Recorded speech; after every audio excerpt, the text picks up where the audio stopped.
Welcome to The Inside Story. I am Billy Hollowell, and I'm joined today by Christian Post reporter Samantha Kamman. How you doing? I'm doing very well. Thank you for having me. So today we are diving into a really interesting topic, religious liberty, religious freedom. You were just recently at the International Religious Freedom Summit, and this is probably an event some people don't know much about. So before we get into what you saw, what you heard, and we're going to talk about VP Vance and what he had to say, what is the International Religious Freedom Summit? Yeah, so the International Religious Freedom Summit, it brings people together from all over the globe in Washington, D.C. to draw attention to restrictions against the right to worship, persecution against Christians, Muslims, Jews, and many of the speakers, which this year actually included Vice President JD Vance, emphasized that societies thrive when the law and culture recognize the dignity of all human beings and the right to practice their faith. So that's really what it's about.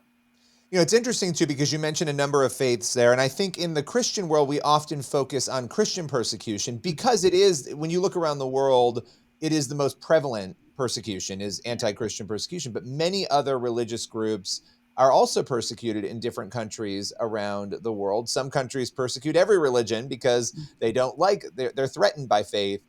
When it comes to this year's event, considering all of the shifting changes around the globe, I feel like every day there's new things happening. But this past year in particular, lots of shifts internationally. What were some of the main themes this year of the conference?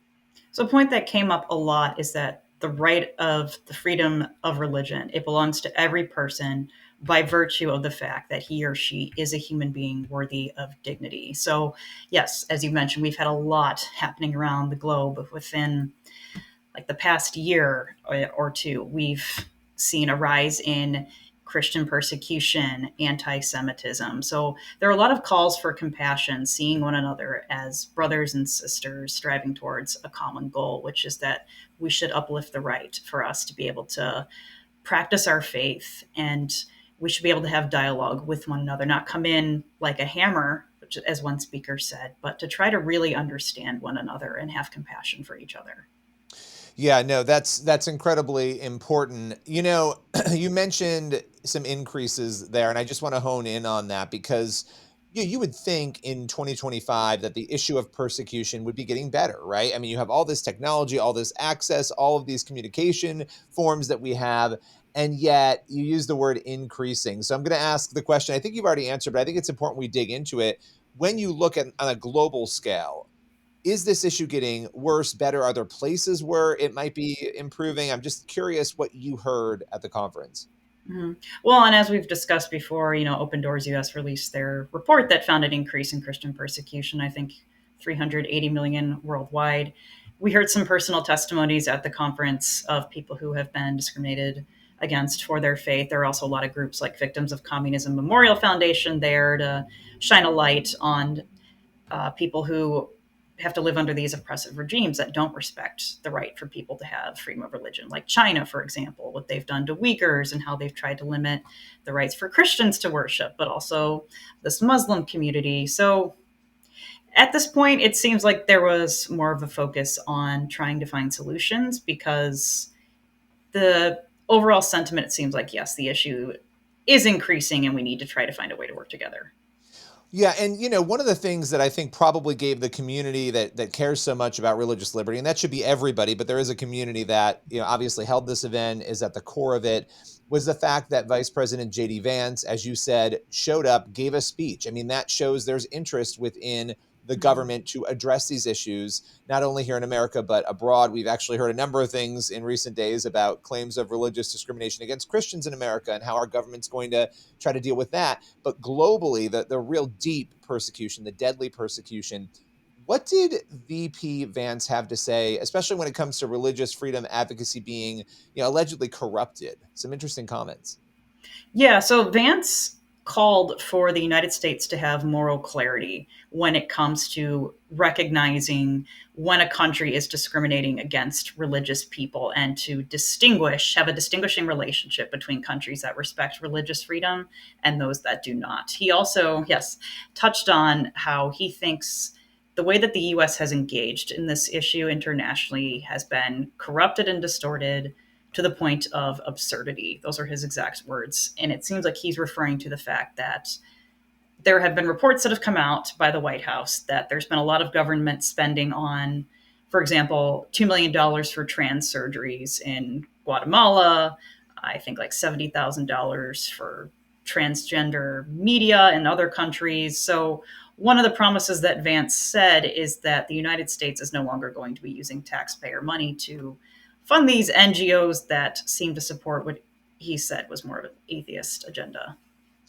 Yeah, that's really interesting, this atheist agenda, the idea that the government's maybe been perpetuating that. And I think it goes to the core of the issues that we debate about internally in America, right? Is America a Christian nation? These are questions we can't get to today, but it does speak to how the government will behave not only domestically, but internationally. And you also have issues that we can't go too deeply in today, but Nigeria, for instance, one of the key ways that you stop this sort of thing of persecution in a country is by putting pressure on them, right? Highlighting informationally what's going on, but sanctions and other such things that a government can do. Nigeria was put on the countries of particular concern list by the Trump administration, and that's a State Department list that flags them as a country of concern when it comes to these issues. The Biden administration removed Nigeria from that list. And so I'm guessing some of what Vance is talking about too is really putting pressure appropriately on these countries. And so with that, I have to ask you, based on what you saw, what are people hoping to see from the Trump administration moving forward? That's exactly the approach that people were talking about. They're hoping that the administration is going to try to protect these minority communities that have been targeted, that he's going to try to engage with leaders that are running these oppressive regimes. And that seemed to be what Vance was. He was sharing a vision of the Trump administration's goal for foreign policy. He seems to indicate that's the approach.